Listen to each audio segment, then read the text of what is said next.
Welcome everybody. As you know, we have many foreigners among our students too, and some people attending online, including from the doctoral seminar, international seminar that's taking place here at Católica Global School of Law.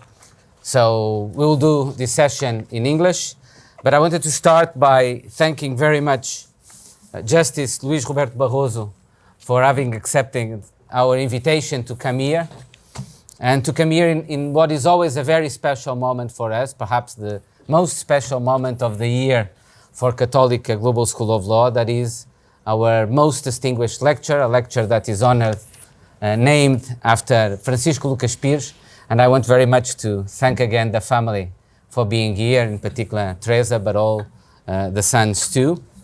Thank you very much to the Ambassador of Brazil. Thank you very much, Mr. Ambassador, for coming and being here with us. Thank you to Justice Gonçalo Almeida Ribeiro, Gonçalo, colleague, friend. Thank you to the colleagues that are here, to the students. It is really a pleasure for us to welcome here Justice Luís Roberto Barroso, that has a very remarkable and distinguished career in law. He graduated in law by the University of Rio de Janeiro, but he also studied economics and management at the Pontifícia Universidade of Rio de Janeiro. And I think that broad scope and that broad lens, including in approaching and analyzing legal issues, is still visible today. He's a Master of Laws by Yale Law School and has been a visiting scholar at Harvard, and he lectured in many other universities, including in Brazil and abroad.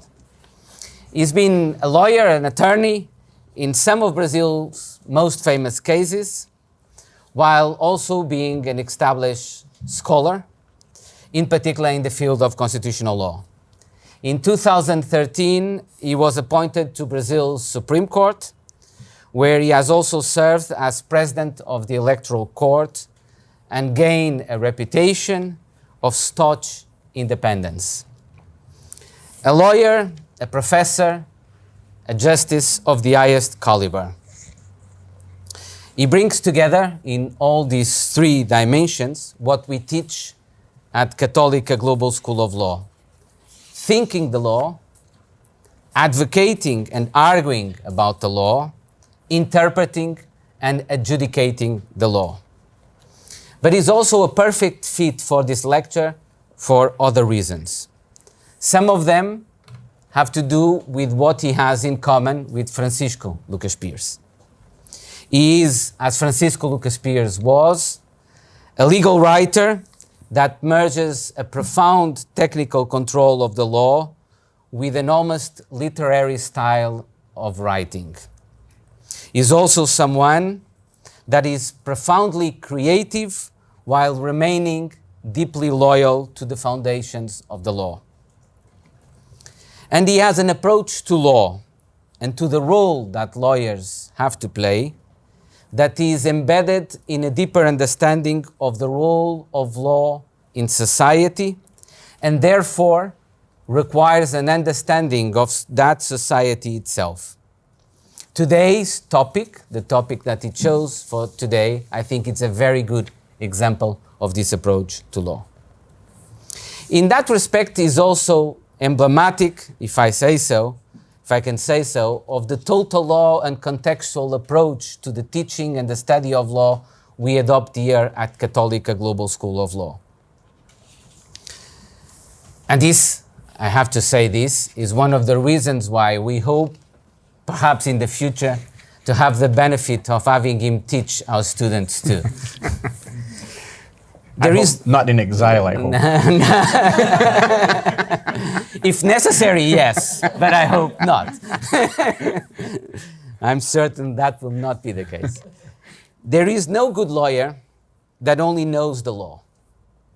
A good lawyer needs to understand sociology, economics, and political science, for example, just to name a few.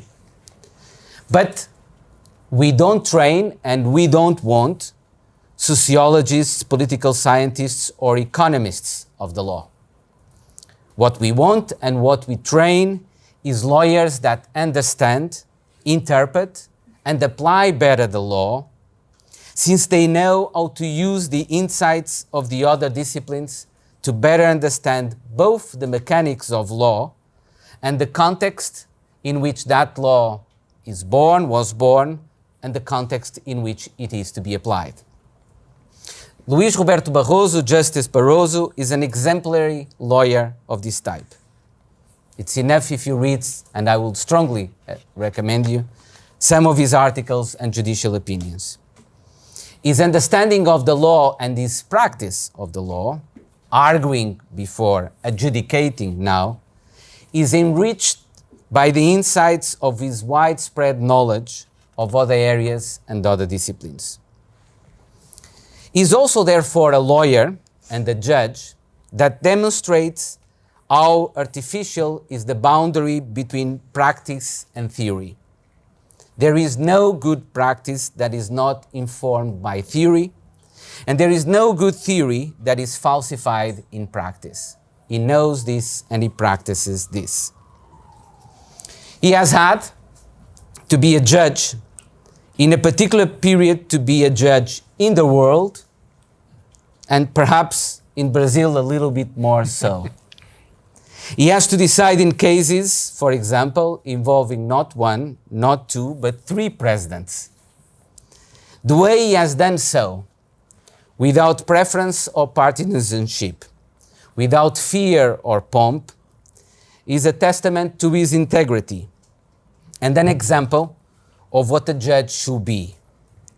Not someone that is oblivious to the passions of society around him, but while being aware of those passions, is also not guided by them nor answer before them. Someone that remains the voice of reason and impartiality in the midst of such passions. It is for this reason that is indeed a great honor for us to have you here with us today. Thank you very much, Luís. Thank you very much, Gonçalo, too, for the comments that you will make at the end. The floor is yours.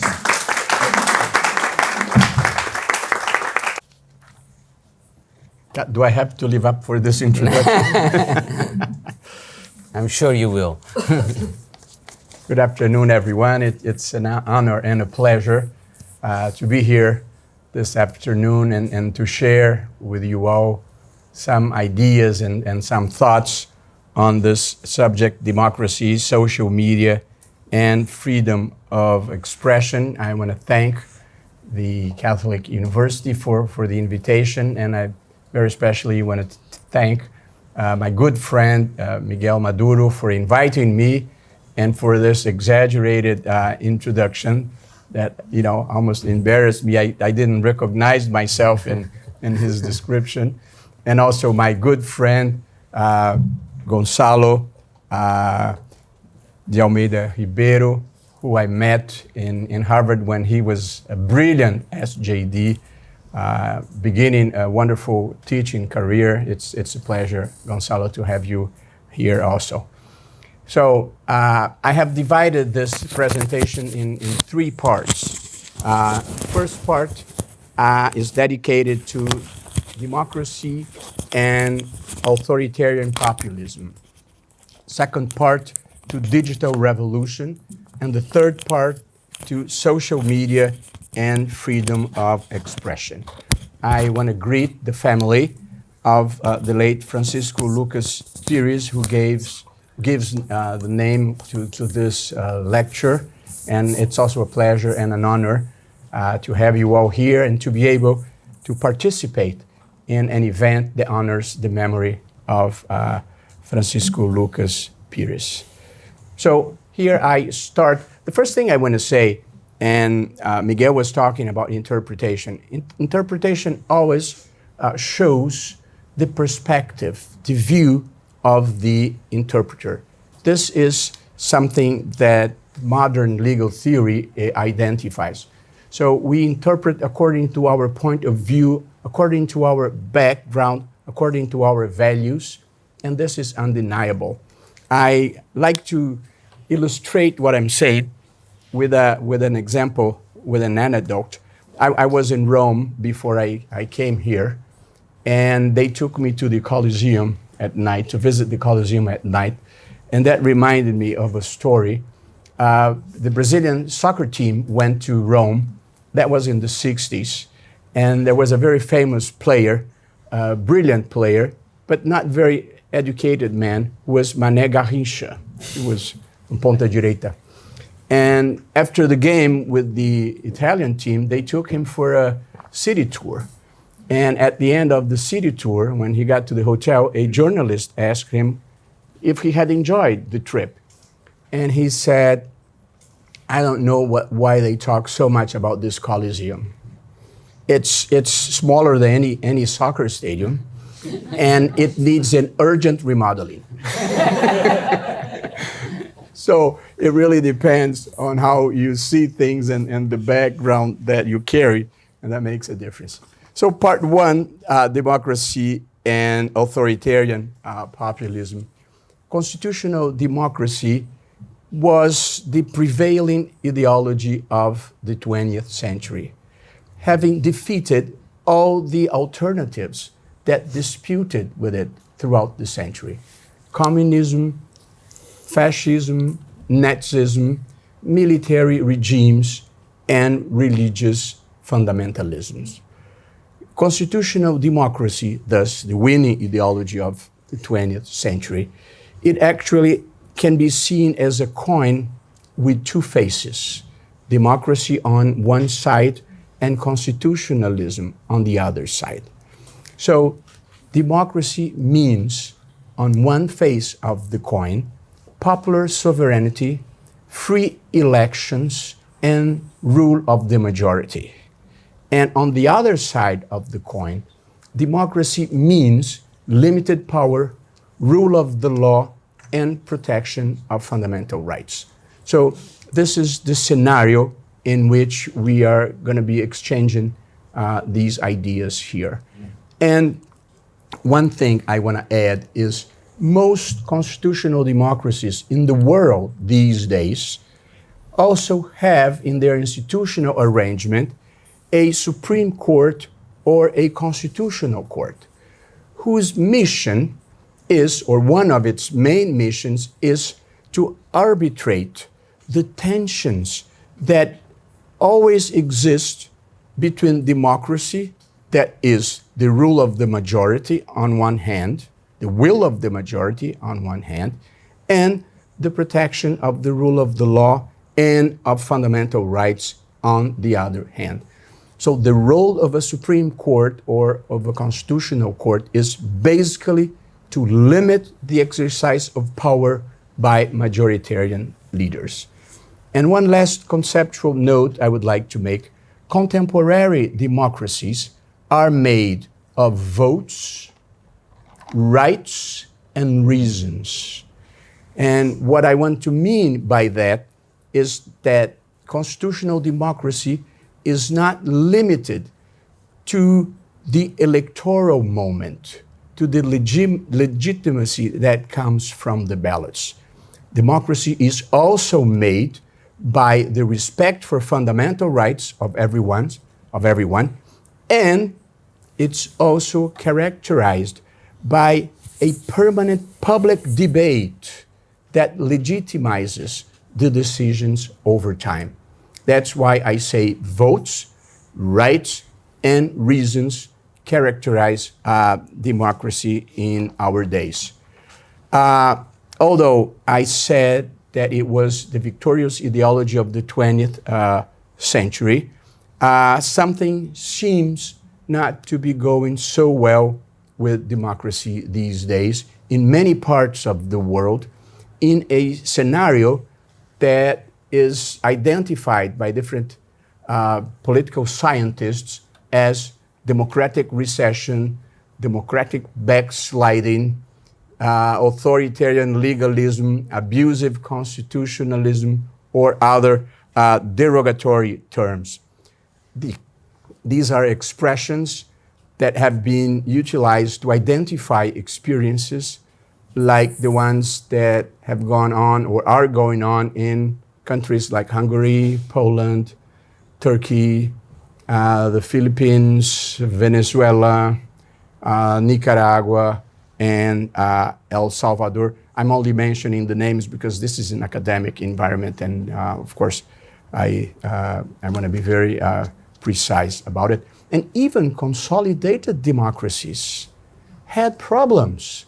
I think I should note they had moments of turmoil and disbeliefs in the institutions, as we have seen in the UK with the Brexit and in the United States with the invasion of the capital. So what is happening in the world in this scenario that has been described as democratic recession?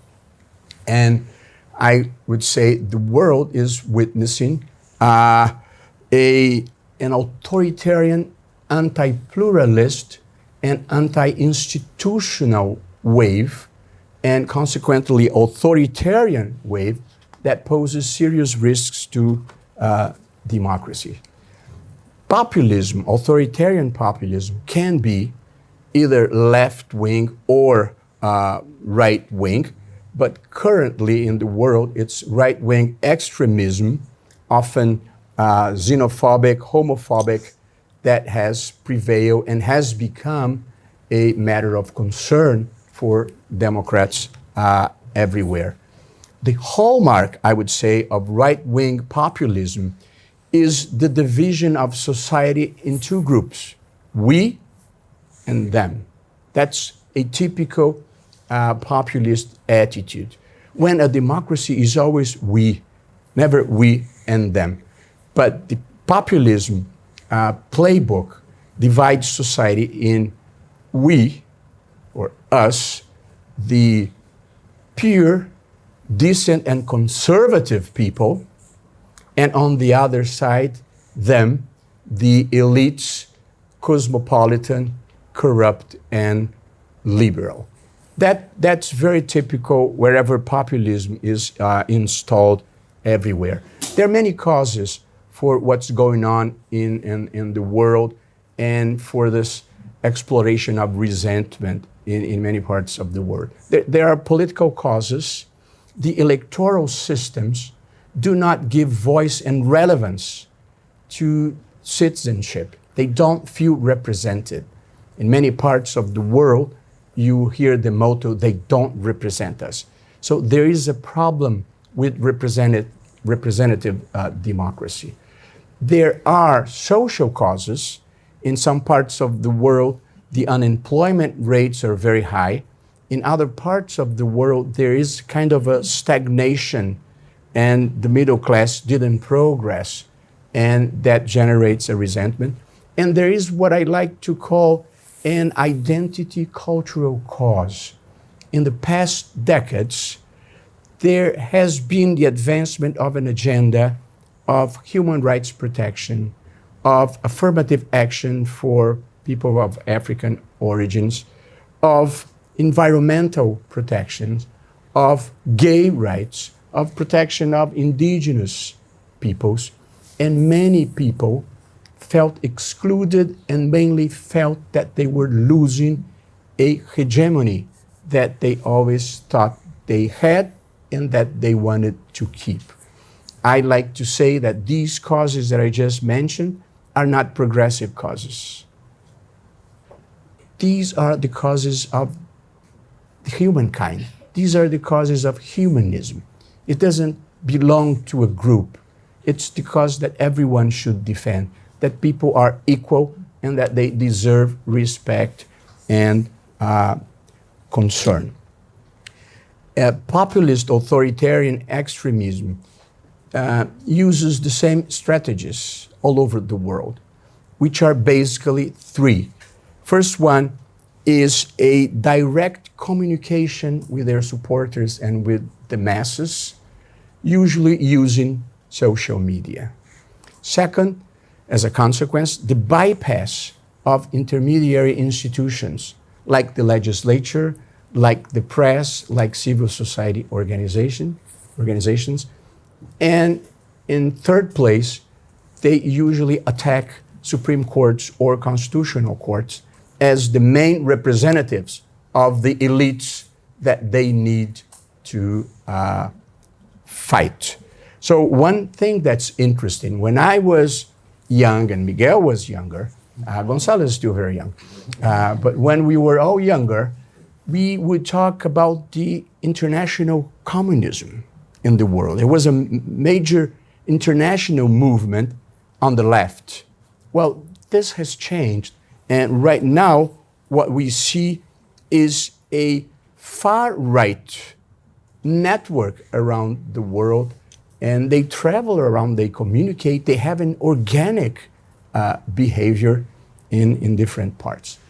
The reason why I started with this chapter on democracy and authoritarian populism is because they use as one of their main tools social media and hate speech, disinformation, lies, slanders, and conspiracy theories as their strategy to reach power or to keep power. There are two books that I had the chance to read recently that try to describe how the conservative camp was captured by the far right. One of them is by an Italian author. It's called, in Portuguese, was Engenheiros do Caos, so Caos Engineers, by Giuliano de Empola. And the other one is Twilight of Democracy by Anne Applebaum. She's an American journalist. And they try to describe how the far right captured the conservative camp in these days. So all these behaviors, the misinformation campaigns, hate speech, slanders, lies, conspiracy theories, are usually identified by an improper name that became very popular, which is fake news. And fake news have terrible consequences because they undermine democracy and free and fair elections because they deceive the voters, they violate fundamental rights, and they compromise free speech and thus tainting the public debate. So this is, Miguel, Gonzalo, the first part of our three-part conversation about democracy and authoritarian populism. And I'll start the second part, the digital revolution. The world is living under the third industrial revolution. The third is symbolized by the use of steam as a source of energy, and it happened in the 18th century. The second industrial revolution is symbolized by the electricity as a source of energy, and it became popular at the end of the 19th century, at the turn of the 19th century to the 20th century. And the third revolution we are living in right now is represented by the massification of personal computers, of smart telephones, and mostly by the internet, connecting billions of people around the world. And the digital revolution or technological revolution, which is the third industrial revolution, it has actually revolutionized our lives, the way we live, the way we shop, the way we do research, the way we listen to music.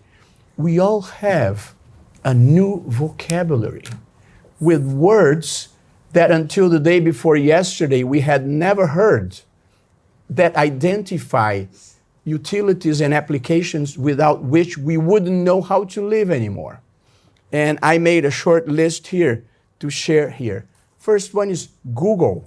So I want to tell the young people here that there has been life on Earth without Google, terrible as it may sound. And besides that, the new words include Facebook, Instagram, YouTube, TikTok, WhatsApp, Telegram, Waze for those who used to be lost in the world like myself, Spotify, Netflix, Amazon, And for who's single, there's also Tinder. So we live this brave new world of information technology, biotechnology, nanotechnology, neuroscience, 3D printing,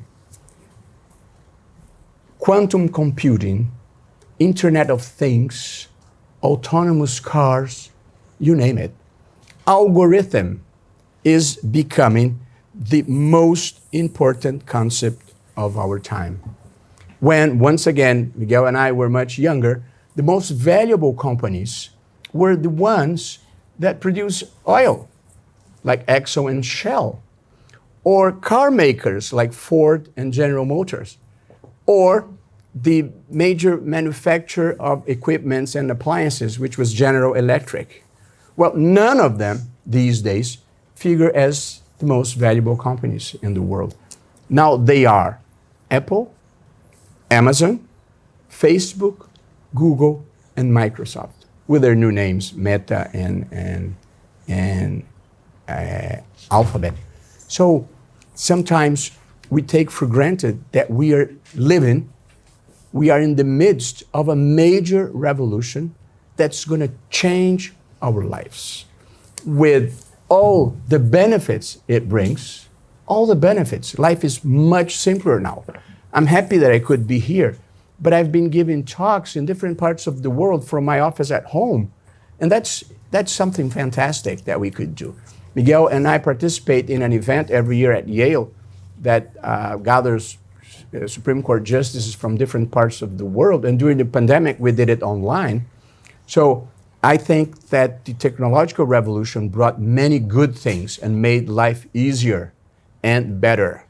I'm not like, I have a good friend that's a retired Supreme Court justice, and he likes to tell the story of this guy that went to the doctor, and the doctor said, I have bad news for you. I have bad news, and I have worse news even. Well, give me the bad ones first. And he said, you only have 24 hours of life. And he goes, what could be worse? I've been meaning to tell you since yesterday. So, but although there are many good things that came with the digital revolution, there are some major risks that we need to be aware of. And I mentioned a few of them. First, the risks of a world that could come to be dominated by artificial intelligence with the opacity of the algorithms, its discriminatory effects, and most of all, the fear of singularity, which is the machines acquiring consciousness, and then they would run the place, they would take over. This might sound like science fiction, but that's a major concern that most people that work with AI have, or many people. Second risk involves genetic engineering, and its promises to cure many diseases, but the risks of eugenics and the temptation of developing, creating people, creatures that are brighter, more pretty or handsome, and stronger, and then we're going to play God and increase the inequality in the world. And also the risks to privacy with the use of DNA for criminal purposes, facial recognition, and the volume of information that every platform has on all of us. They know where we live. They know who we are married to. They know our kids. They know how much money we make. But they also know the last book I purchased online, the last research I did, what are my fears, what are my concerns. But worse than that, and there is a new field developing involving neuroscience, the brain science, because what they fear or what they have actually found out is that the platforms, they not only they can discover our preferences for targeting advertisement, but now with neuroscience, it's not that they identify what we want. they manipulate what we want. They manipulate our feelings, our fears, and they create the demand for what they want to give us. So at this moment, in different parts of the world, people start to think of a new fundamental right, which is the right to cognitive liberty or mental self-determination, or the right to free will. That's scary, but that's the world we are living in. So I should add to this complex scenario the abusive use of the internet for illicit or socially undesirable purposes. And this is the topic we are going to talk now, our last topic, which is part 3, internet, social media, and freedom of expression. The internet also revolutionized the world of social and interpersonal communication. It has exponentially democratized access to information, access to knowledge, and access to the public sphere. It's impossible to exaggerate the impact of the internet in our lives and in the business of social communication. Before the internet, the dissemination of news, opinions, and facts relied to a great extent on the professional media, professional journalism, the traditional media, which are television, radio, and newspapers, the printed press. And these means of communication, they would filter the kind of information that would reach the public sphere.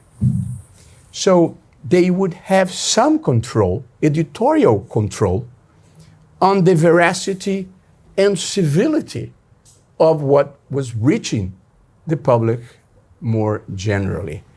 And what happened with the internet, the emergence of websites and personal blogs, and above all, the emergence of social media, this new means enabled the dissemination of news, information, ideas, and opinions without any kind of control, editorial control.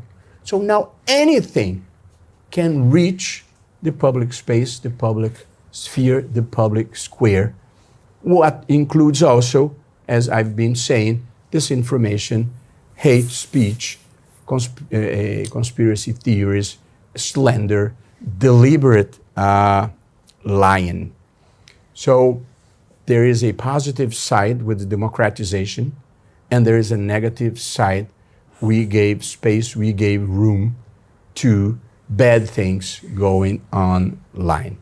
So one of the most striking developments of the digital revolution is the appearance of social media and messaging apps.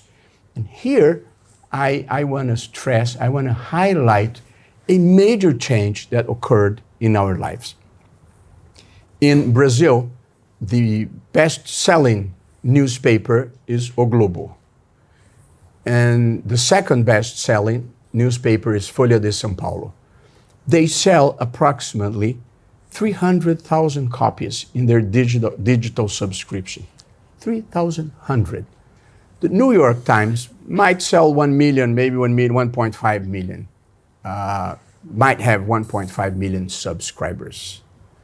Well, Facebook has 3 billion accounts. YouTube has 2.5 billion accounts. WhatsApp has 2 billion accounts. So the first thing we're talking here is a major change in scale. This is a revolution. Much more people are participating in the public square, in the public debate, which was supposed to be a good thing, except for the distortions that many times the internet brings to the public debate. In Brazil, where I live, a survey by Congress found out that 79% of the population has WhatsApp as its main source of information.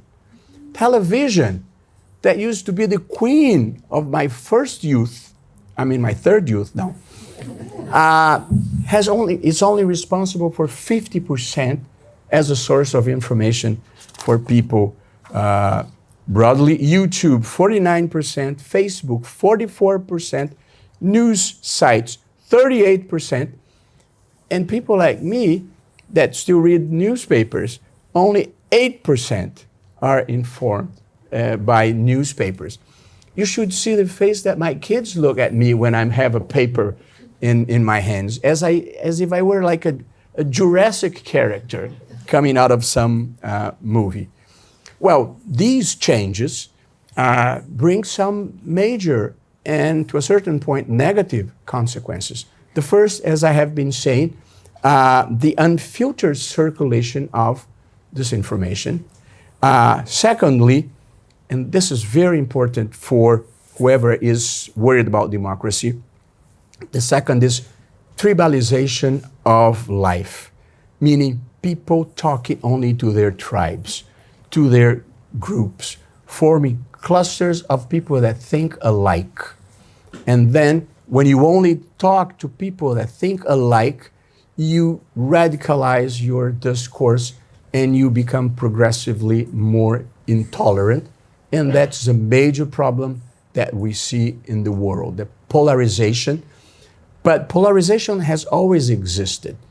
It's the way that polarization has been developing that has become a problem. And the appearance of a new concept, that is confirmation bias, which is an obstacle to good thinking because it only seeks information that matches what one already believes. So you only accept the information that corresponds, that matches what you think. And the algorithms in the social media, in the platforms, they select the information and only send you the information you want to see. And so you are always confirming what you already think. And the third, so unfiltered circulation of disinformation, tribalization of life, and third, there is a crisis in the business model of the professional press. Around the world, major newspapers, hundreds of publications, national and local, have closed their doors or are selling much less and have become almost irrelevant. And this is a very important point because the professional press is not only a private business, although it is a private business, but there's also a major public interest involved in the press, in the professional press, because the professional press has one of its roles to create a public sphere of common facts that we can all agree. And it's very important that we can agree about the facts, about the objective facts that are happening. After that, people will have different opinions, which is legitimate. But what's happening in the world these days is that people cannot agree on the facts.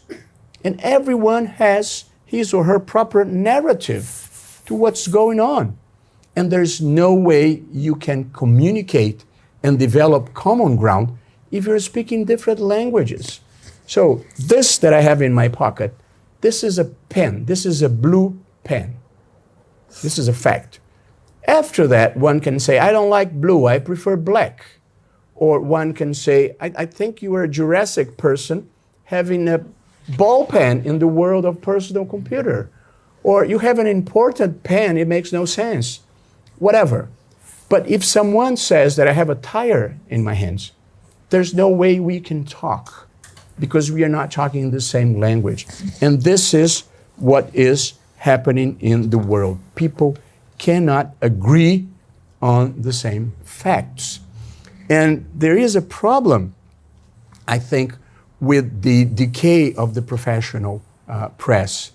Is that social media has become very important, but they don't produce news, they don't produce information, they don't produce knowledge. They're just the avenues in which news and information and ideas circulate. The ideas are produced by people that publish in the press, people that publish books. So what is happening in the world is that the amount of good quality information is decreasing because all the advertising money migrated from the professional press to the digital platforms. So preserving the professional press, plural and with the problems it might have, is very important, in my view, for democracy, so that we can disagree on our ideas and opinions, but we can agree on the facts, because I think that's very important. What happened in the world with everything I am describing is that the need for the regulation of the internet appeared. At the beginning of the internet, the belief was that it should be free, open, and unregulated, both in economic, commercial matters and regarding free speech. And what happened in the world is that now a consensus has developed that it can't be that way. And we need, unfortunately, to regulate internet in many areas for many reasons. We need to regulate in the economic domain because we need to have fair taxation. We need to protect copyright. We need to apply antitrust legislation, to mention, and we need to protect consumers. So it needs to be regulated on an economic level. It also needs to be regulated to protect privacy. Most countries in the world and blocs like the European Union have approved legislation to protect privacy. Because, as I said before, these platforms have an incredible amount of data on every one of us. Whoever followed the Cambridge Analytica scandal knows that it was the improper, illegal use of private data that allowed for micro-targeting in political campaigns, a dishonest campaign. Because with that information, if you wanted to reach an environmentalist, you would send one type of discourse. And if you wanted to reach a farmer, you would have a different discourse. If you wanted to reach a conservative housewife, it was one discourse. If you wanted to reach a feminist, it was a different discourse. So the same candidate with a dishonest campaign reaching people with different discourses. That was part of the problem with Cambridge Analytica scandal. So we need to regulate to protect privacy, and Brazil, Europe, and many countries in the world now have legislation protecting privacy and imposing consent for the use of this information. And finally, that's the point I wanted to reach, inauthentic behavior, we need to regulate inauthentic behavior. There is need for some sort of content control, and we need rules to establish platform liability. So here lies the most delicate issue, one of the most delicate issues of our time, which is the proper balance between the regulation of social media and of the internet on one hand, and protection of free speech on the other hand. I would like to stress very briefly the importance of free speech. Most democracies in the world have the protection of free speech in their constitutions, and in many countries it is treated as a preferred freedom, and it's good that it is. And I defend this idea. In Brazil, we have a tradition, unfortunately, of state censorship. And so emphasizing the importance of free speech makes a difference in a country like Brazil. And, well, Portugal has gone through bad times and dictatorship also. So why is free speech treated as a preferred freedom? Because it's a way for the search of the possible truth in a plural world, but recording the history and culture of people. So truth has no owner, and there's no objective absolute truth, but searching the possible truth is one of the goals of free speech. Secondly, it's very important for human dignity so that people can manifest their personality and their relations with the world. And third, it's very important for democracy, for the free circulations of ideas, opinions, and facts. So in the digital age, we need to protect free speech, but some of the reasons that legitimize the preferential freedom of free speech now justify the regulation. Truth, human dignity, both very important, and democracy, because the misuse, the abuse of the internet may compromise truth, human dignity, and democracy. And I move on. I'm coming to the end, Miguel. So what do we need to regulate in social media that deals with free speech? Includes inauthentic behavior online. What's inauthentic behavior? Is the use of automated systems like bots or fake profiles or repeated profiles or hiring trolls, provocateurs to amplify misinformation, to amplify lies, to amplify slander, to amplify conspiracy theories. And that's the main point of regulating the internet. Because if one person with an account in Facebook, for example, writes a post saying, kerosene oil is good to fight COVID-19, and he has 20 followers, that's bad. But the harm it can do is limited.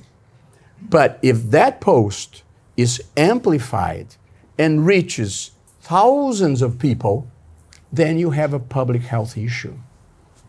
So the reason why we need to fight on inauthentic behavior is that it's used to amplify lies, to amplify misinformation and deceive the population.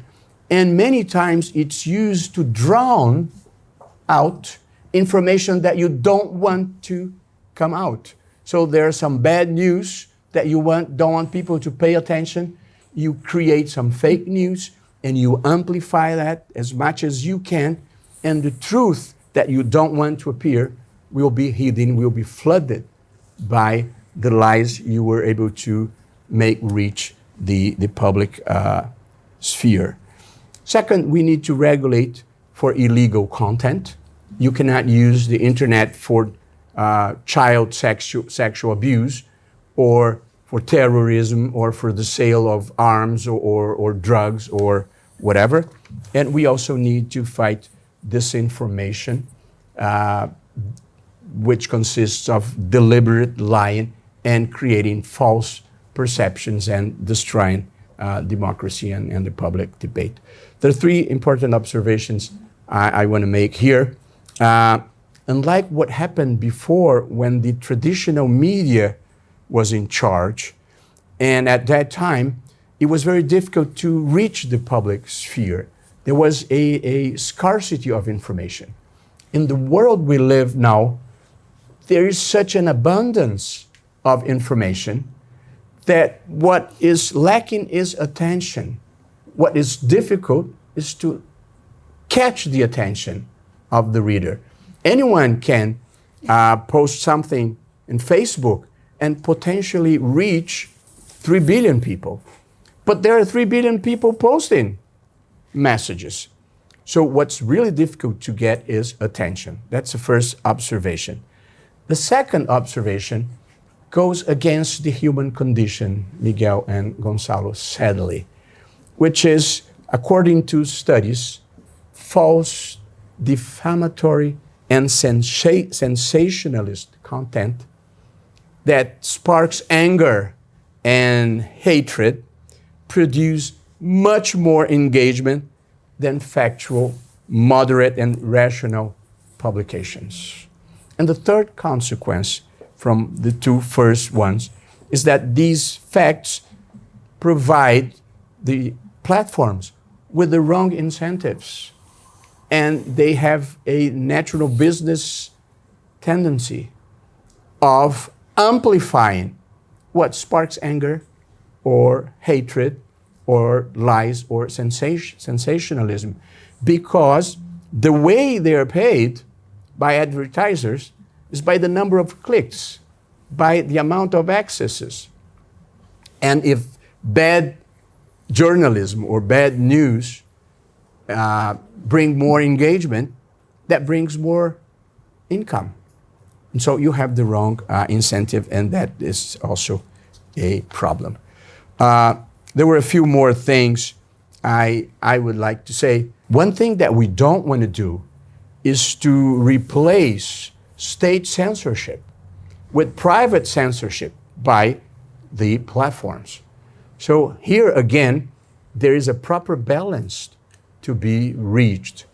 And the way I see it, I think that we need, when platforms are moderating content, and moderating means the power of banning something, the power of amplifying something, or reducing the scope of something, or tagging something by stamping warnings of the risk of what's being said. So I think content moderation by the platforms needs to have transparency, meaning clear terms of use and clear criterion to ban things. For example, due process.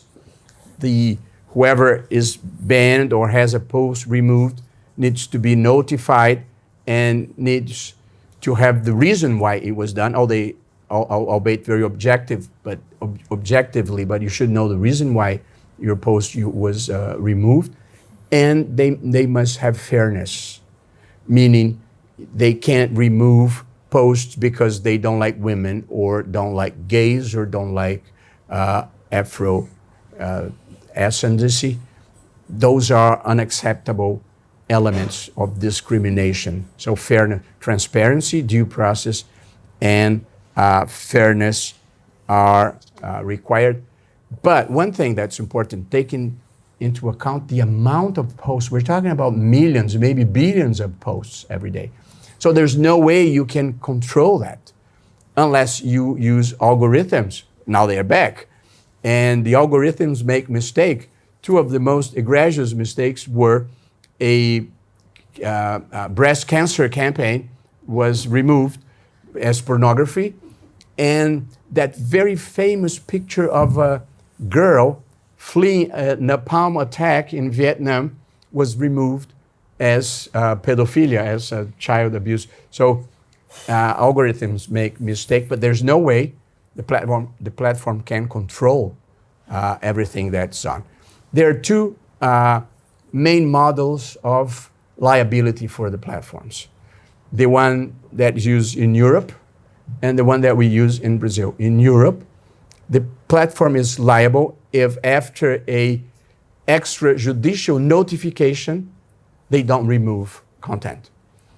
In Brazil, the law provides that you need to remove after the first judicial order. So the private communication, except in the case of revenge porn, of sharing of private images, in the other cases you need a judicial order in the line that platforms should not be a private censor. So I would add and finish. We're talking about legislation and what the state and the platforms can and must do. But it's very important to highlight that the efforts of the platforms and of authorities won't be enough to create a healthy public sphere without media education and awareness by society. As any other kind of criminality, people need to be aware and conscious of what's right and of what's wrong, as we do with crime in general. We don't have a policeman after each person for this person behave properly. People behave properly because they are aware, they have values, they have ethical limits. So we need media education and society's awareness so that people won't pass on what is a lie, what is a conspiracy theories, and etc. So my final take of what I've said in three ideas, basically, is the digital revolution made the world better and more democratic, facilitating access to information, knowledge, and to the public sphere by people in general, and that's very important. But we must know that this access can be used and sometimes is used to violate fundamental rights or to attack democracy. That's one. Second, because of this, we need to confront inauthentic behavior and illegitimate content. That's inevitable, but we need to be very cautious to do it with proportionality and adequate procedures. And there's no way the internet will be a constructive, positive environment without media education and society awareness. That's the only way we can make these new technologies tools to make a better world. Thank you.